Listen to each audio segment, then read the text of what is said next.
Hey guys, welcome back. Chris here. In this video, we're going to carry on from our last one discussing hamstring tightness, lower back curvature, and lower back stiffness in the development or risk of development of low back pain.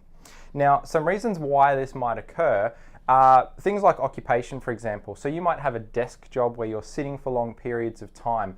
Now, if you're in a seated position, the hamstrings are actually strong extensors of the hip, but they also control pelvic tilt.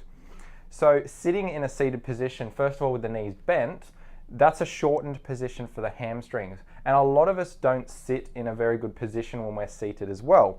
We seem to slouch and roll back into that pelvis. Now that tilting back of the pelvis is also an action of the hamstrings. So if we're seated for long periods, we've got our knees bent, we're sitting in that position, our hamstrings are in a shortened position. And over time, that can lead to a reduced flexibility and length of those hamstring muscles. So they become a little bit stiffer or a little bit tighter. Now, another thing that can then lead to is because that pelvis rocks back, we can actually flatten out this lumbar curve of ours. So our lumbar curve, our thoracic curves, all those spinal curvatures are actually really good for spinal absorption, so for shock absorption. So if we are rounding out and flattening that lower back curve, it reduces the amount of shock absorption that we have through that lumbar spine. So the hamstring stiffness could lead to a reduction of that lumbar curve, or just being in a slouch position for long periods of time is another thing that changes that curvature. Now that as well can then lead on to muscle stiffness. So we might have our lower back muscles sort of start to tighten up a little bit or stabilize more through that lower back to provide some of that stability that's lost because that curvature has changed and there's the stiffness in the hamstrings. So that can then lead to a restriction in the amount of movement that we've got through our lower back.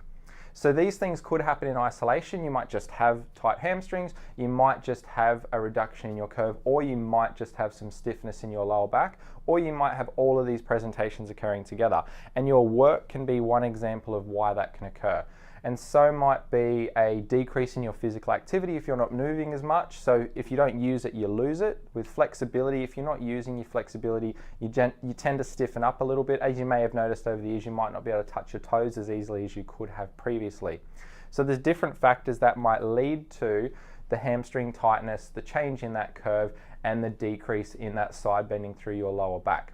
So here at the clinic, we see this a lot. The osteopaths will identify these things quite easily through the physical assessments.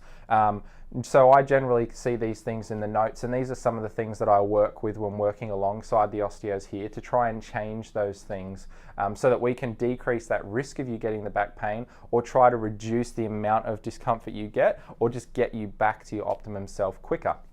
So in the next video, we'll have a look at some of the ways here at the clinic we can do some of the things here at the clinic, we can do to help that, and some of the things we can give you to do at home for you to be able to take control of some of that management as well.